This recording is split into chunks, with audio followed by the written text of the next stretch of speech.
I tell you, I think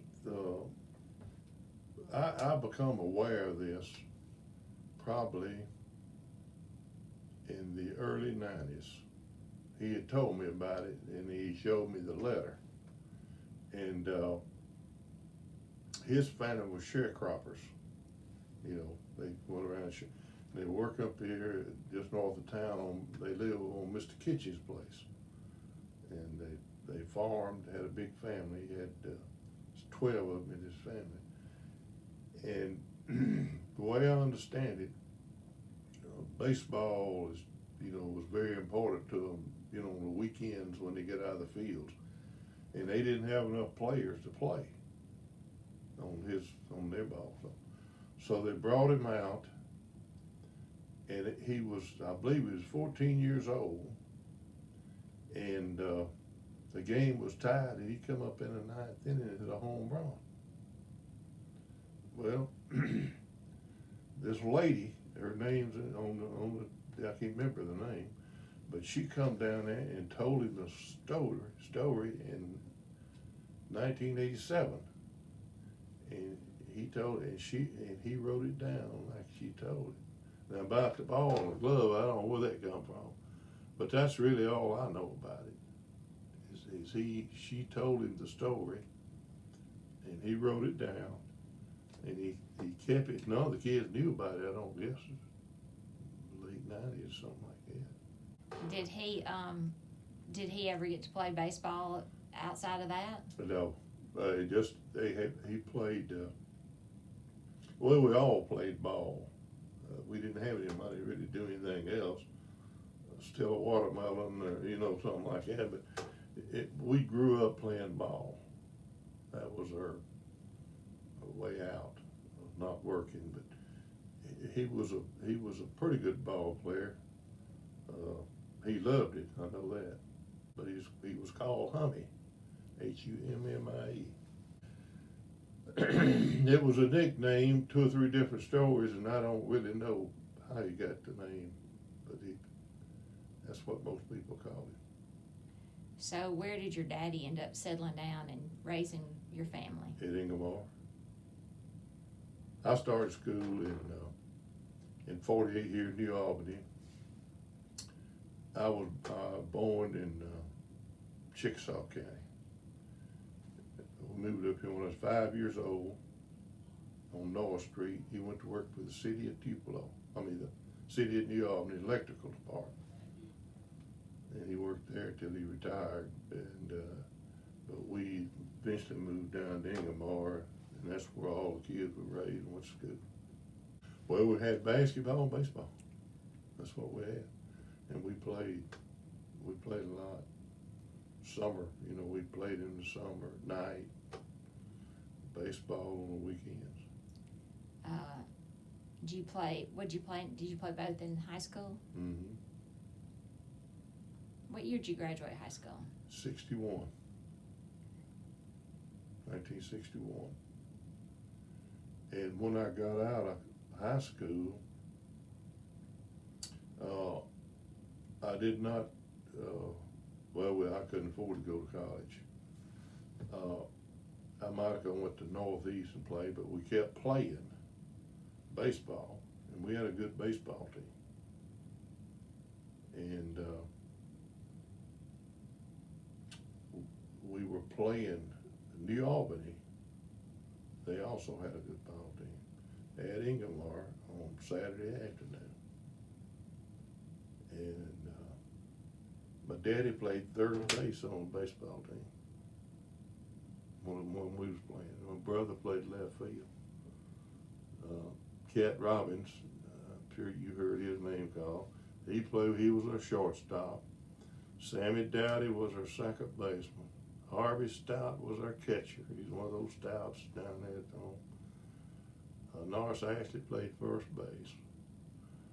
But I was a pitcher, and I could throw the ball. I didn't know all the mechanics about, but I could throw it. And some way or another, Coach Tom Swayze, the coach at Ole Miss, he just showed up over there at the ball game. Now, how he got word or who he come to watch, I don't know. But I pitched and I did pretty good. And he come up to me after the game, said, I want you and Coach Robbins was my coach. He said, I want you and Coach Robbins to come over to Oxford. Maybe Monday, Tuesday next week. We'll talk. I still didn't know what was going on. I'll come over there and we talked. And I had been out of school for a year. Had been worked at Masterville for a year to help pay bills and everything, you know, and that's really how I got tied up, and got a scholarship over there. Started 62. James, Meredith, and I were freshmen together, and I hurt my arm the last year, but I got to play some. Really enjoyed it. Then got my education. Was the main thing. So y'all were just playing like a Sunday afternoon? That's right. Just That's a pickup game. But yeah. We played at the church on Sunday evening, and that was Saturday. Probably a double hitter on Saturday. And this was just, this is completely unorganized ball. Just a bunch of people getting together and playing ball. Grown men and a few teenagers. That's right. And Coach Swayze told me a lot of time when I go out and do something wrong, he said, all the signs your daddy and not you. Because your daddy was still playing with y'all. Yeah, he was a third baseman when I was pitching. How old was your daddy playing then? He played till he was about 50. Let's see, I would have been, he was 18 years older than I was. I would have been about 19. So he was in there about, he'd have been 45 or 50 then. But he played up here. Jamie Owens, Jim Owens' daddy, had the grocery store right up the street here. And he had a good softball team, real good softball team. And Daddy played softball too. I guess he's 55 or something. Or what was y'all's field? It was right there behind the schoolhouse, where it is now, but it wasn't as good. But I remember sometimes we'd have to, everybody put you in a nickel, a dime, a quarter, get some balls to play with. And somebody got a glove, the other team get the glove, they have one glove for one position, just swap that for who you're playing. Maybe 2 or 3 bats, but you just had a good time, Was it almost year round? Baseball usually in the summer and fall till school started back, But basketball we played year round. Did y'all play in the gym or did y'all play out in the? Played in the gym. At an old gym. Have you ever been to Thaxton Gym? I have not. Well, it's still a preserved it. And all of the old gyms, I guess, were built by C.C. Kemp in the 30s and 40s, but all gyms like that, but they tore Ingomar down when they built the new gym. But Thaxton still got one. If you get an opportunity, you need to go by there and look at it. It's just like it was, old pot belly stove in the middle, and the bleachers, and real interesting. I bet it's pretty. Oh, it is. It's magnificent. But sports was so important. We just grew up playing, That's really all we had to do, and everybody played. Just very few that didn't participate.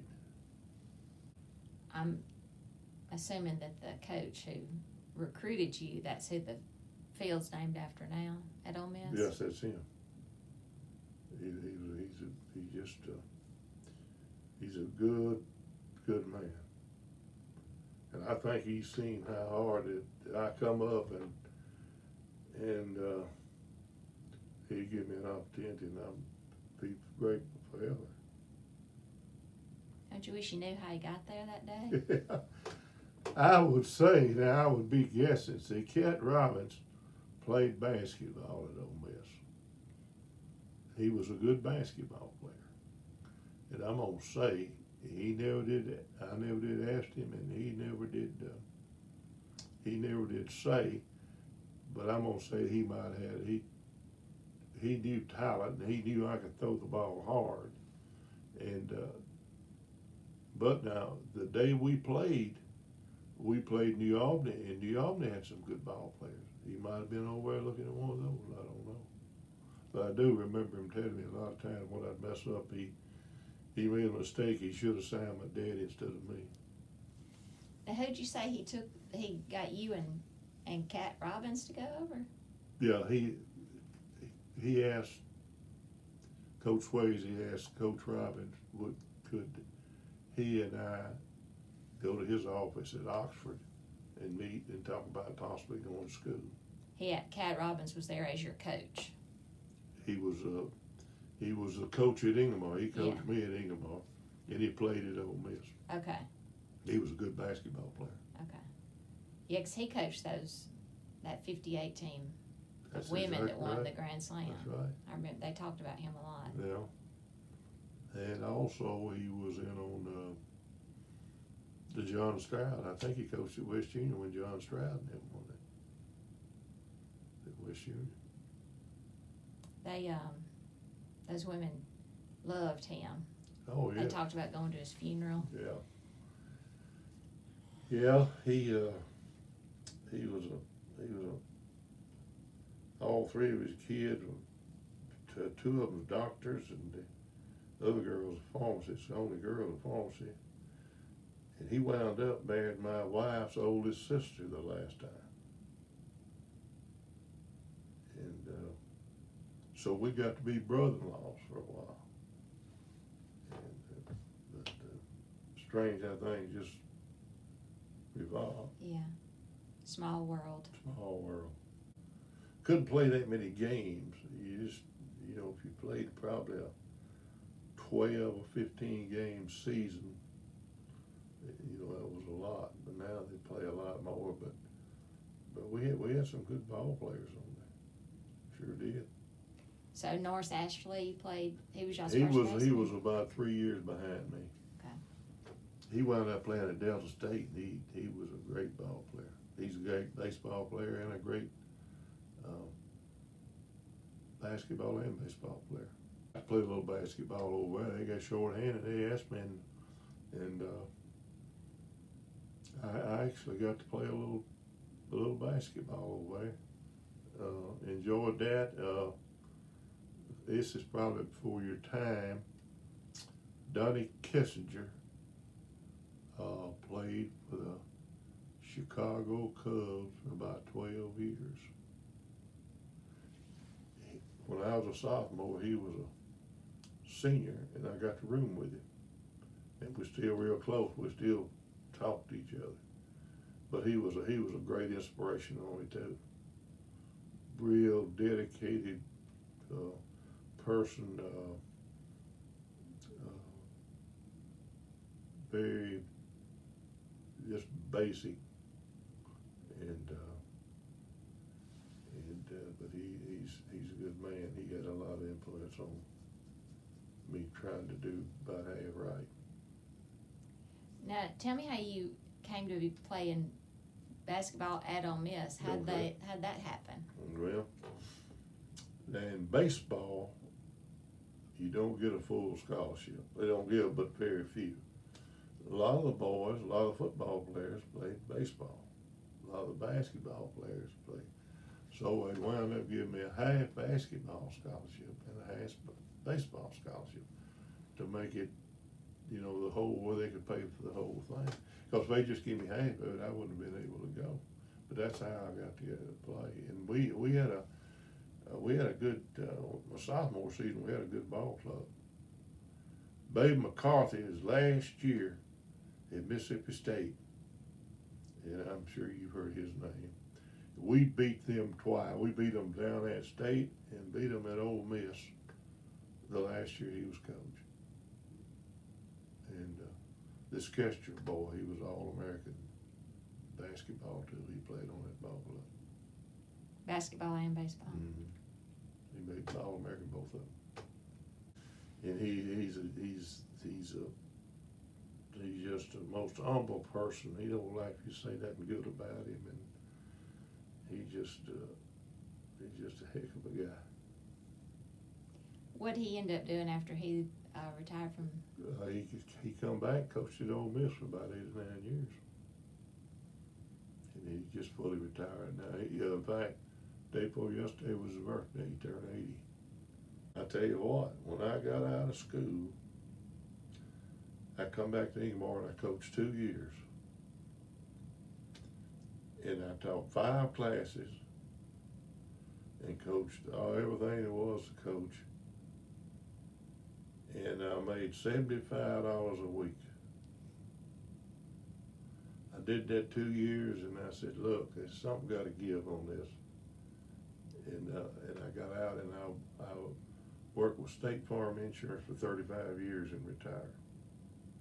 I watched a lot of those games, and a magnificent team. They just come together. Not like Ole Miss baseball team this time. You know, everything just fell in the right place. And they had a heck of a ball club. And it's just amazing. It's amazing. It's like that 58 girl ball team y'all had up here in Inglemoor. I think they won 58 games, and the closest they were played was something like 20 points. It's unbelievable how good they were.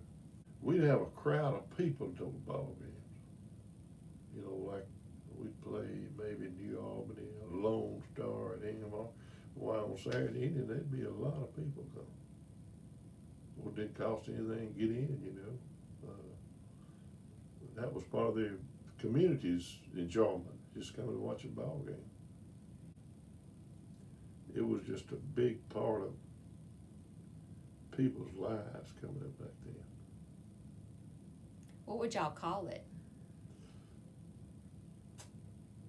Well, a lot of people call it semi-pro baseball. You know, but I don't know how they come up with that, but that's, you know, I said we're gonna have a semi-pro game, and you know, that's what I remember about it. Lone Star had a good team. New Albany had a good team. Hurricane had a good team. South of Pontotoc down there, there's a community. As you go south of Pontotoc, go by the experiment station, there was a community down on the right. We used to play them some. Oklahoma had a good ball club.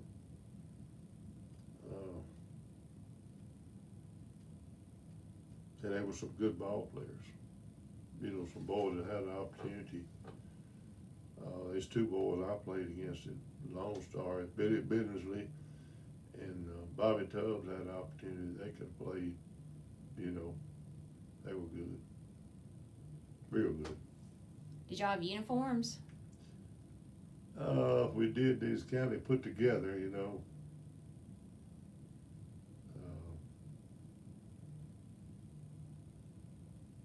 Maybe hand-me-downs from something. They just more places for people to play now than there was. But softball really took over probably in the 80s. The men or the boys, they like that softball.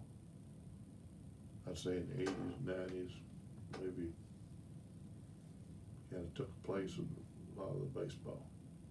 West Point had a good ball club. I just thought of them. Called the West Point Packers, I believe. Oh yeah, because of Brian. Yeah. They probably had uniforms. Yeah. Oh yeah. Good shoes. Yeah. Socks. Yeah. Lights. They might have had lights on their field. Yeah. They had some athletes in that school too. Oh yeah. Yeah. I remember slipping there and watching a little. I mean, they had some boys could go. Yeah. Did you go to the basketball games there? I remember going in there and watching a little basketball game and watch some baseball. but there were magnificent football players. I mean, they had some boys were real good. Yeah. I mean, one of their coaches was Coach Kennedy, was a real good friend of mine. He died young, and I just thought the world of him. He was kind of the liaison between the blacks and whites back when this thing was, and he did a good job. His wife still lives down at Martintown. I got to stop and see her. She's a wonderful person. But Coach Kennedy, he was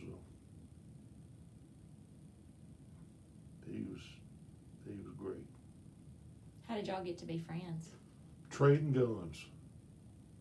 I used to trade guns, and they had a deal at Ripley, first Monday at Ripley, started by the Indians, supposedly. And first Monday, he traded guns. I used to trade guns, and that's really how I got to meet him. And he died young. He just floored me. He was a young man. He died sudden. I remember that. I remember the house he lived in down there by the old football field. He just kind of person you're just real comfortable with, and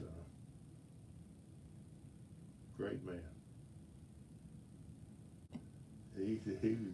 He was something. Good man. She was a beautiful, beautiful woman. Yeah. And they really loved one another, you know, they were, when I'd go by and maybe pick him up or meet him there, she was all there, but I sure hope you get a chance, because I think it'd be a world of information there. I bet she's got a lot of pictures and